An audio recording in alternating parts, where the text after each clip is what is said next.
It wasn't a big deal until it is a big deal. Nick Bosa, still unsigned. It's Tuesday. The Niners play in 5 days.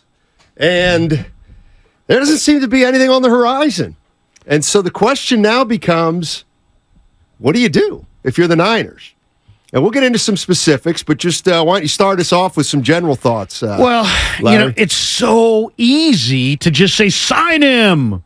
Don't worry about tomorrow. Sign him today. It's like if you're one of these people that's like instant gratification, it doesn't matter if your credit card's, over its limit. Just buy it. Just do it. Impulsive buy.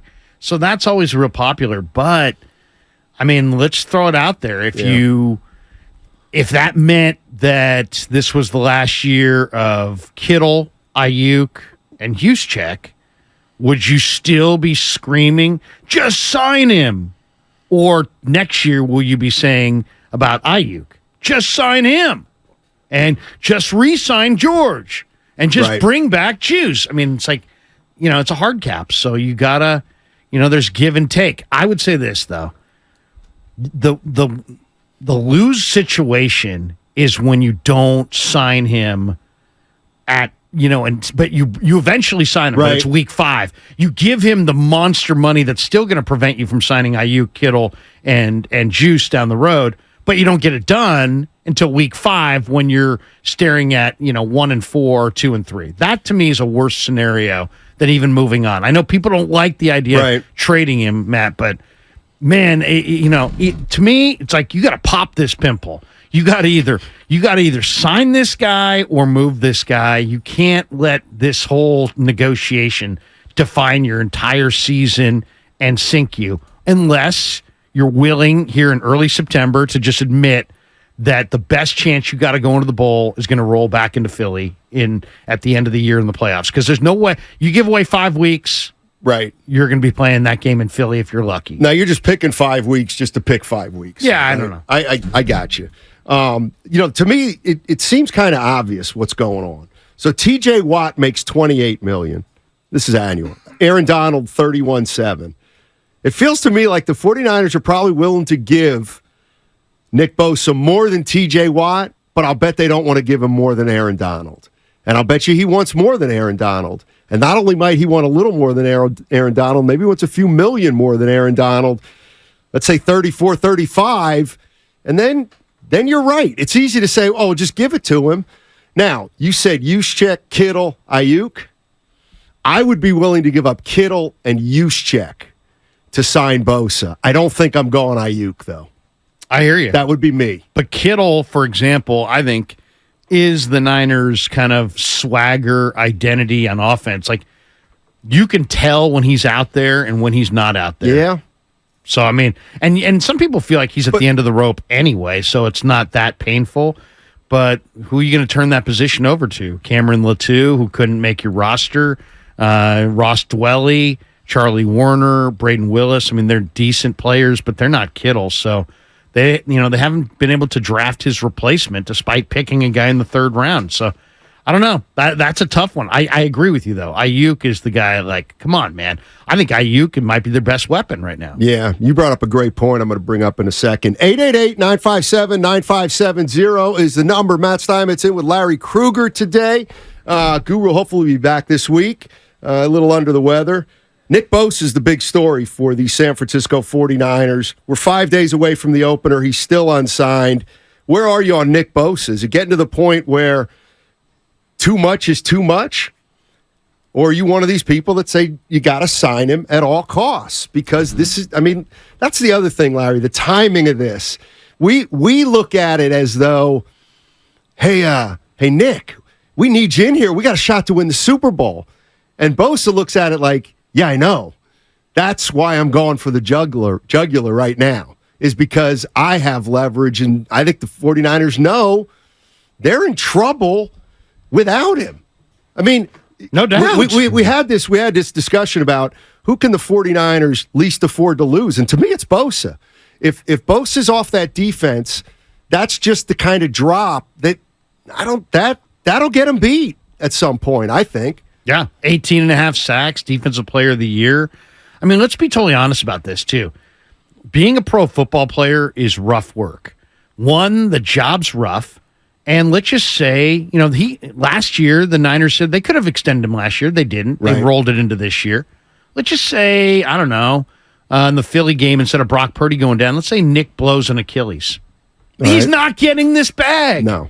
So they're gambling on their own mortality as athletes.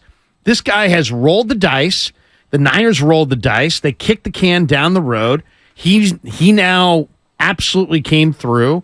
He was the best player defensively in football. He's probably a top 3 or 4 NFL player, regardless of position. It's now time to pay the guy. But it's a hard cap, and you got to make decisions. And it's like, are you going to put a fancy, whatever you want to call Nick Bosa? Is he a fancy roof? Is he a gold-plated roof? Are you going to have a gold-plated roof if you don't have doors, carpet, windows, furniture, and it's like maybe you can't afford the gold-plated roof. And I'll tell you the other thing that, the idea was they signed Hargrave, and that maybe he commands double teams. Is it possible that he was a hedge against this deal not getting done? That maybe they said, well, we got to have somebody on our defensive front that can cause a double team and draw a double team. And we may not have Bosa. I was thinking they wanted 2 guys on their front 4 that both caused, attract the double. But maybe Hargrave is kind of like Bosa insurance. Boy, they've been selling the Bosa contract all summer like it's going to get done, but it's going to be painful probably. But again, now we're 5 days out. You brought up a good point, and I'm walking in here and I'm saying, you got to be kidding me. They're going to trade Nick Bosa. Like, come on now. It's 6 months ago where he's one of the most important players on this team. You brought up an interesting point about if they were to do that, that means they would trade.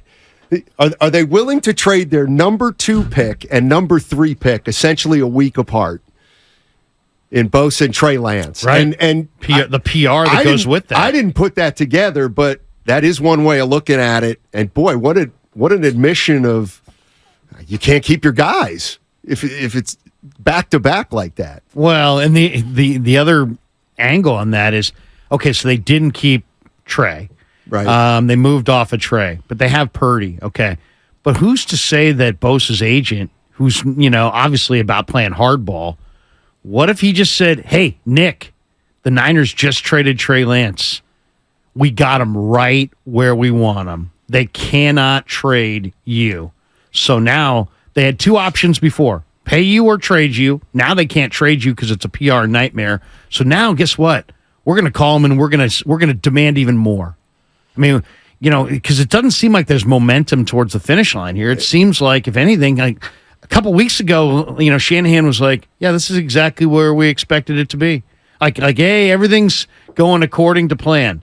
And now suddenly this can't be the plan, right? I mean, there's 5 days until the opener. This could not be what they envisioned. No way. Is it possible the agent saw the Lance trade and said, hey, by the way, whatever we wanted guaranteed the other day, oh, by the way, we want $10 million more guaranteed right now. I mean, and that's what we want. I mean, my question is, and this is kind of it's hardball. It's hitting me today. Like, they're not going to trade Bosa, but I keep thinking, well, is there a point where sentiment goes from we got to sign Bosa under any circumstances to, you know what, Bosa, they're probably. He's going to walk away from $30 million. You know what? The hell with him. We'll go ahead and move him, and we'll get some depth in his place. I want to know. It sounds to me like 49er fans right now are all in on paying him whatever he wants. Here's the other thing I was thinking about. Parag Marate. He's got a reputation of being pretty smart, pretty clever. He's really good at what he does. Exactly. And I wonder if, I don't want to say the 49ers have gotten over on guys in the past, but they have negotiated some really good contracts. Yes. And I wouldn't be surprised if Nick Bosa is like, you don't even come at me with some of the stuff you've come at other guys with. Partial guarantees or, that kind of thing. Below market. Exactly. So I think Bosa is really testing kind of the wherewithal of Lynch and Shanahan right now. And here's the other thing. Say what you want. Shanahan is in charge of the 53-man roster. So does this fall on him in your mind or John Lynch? I mean, I don't think Shanahan's in on the negotiations, but he's got to know that he's got less of a chance without him. They're locked together, right? They're locked together, which is the way they wanted it and the way it is. So I think they're locked together on this too. But here's the question I was thinking about driving in. Is there any good move for the Niners? Is there any move here for the Niners? Because I'll give you an example. Let's just say he signs, and it's only a couple of $1 million more than what they were offering. Then they look awful. Right. You grinded your best guy for a couple $1 million. You look cheap. And then if you trade him, man, you've been talking about you had a budget for this guy for the last 2 years. That's not a good solution. The caller who was calling Devontae and Shasky earlier made a great point, which is it's too freaking late to really make a trade. I mean, even if you got great value back, those guys don't know your system. You're playing on Sunday. So the trade's not a win for you.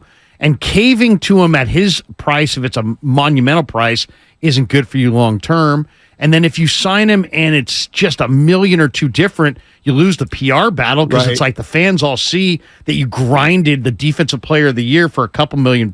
You look remarkably cheap. I mean, I just don't see how the Niners come out of this looking good in any way.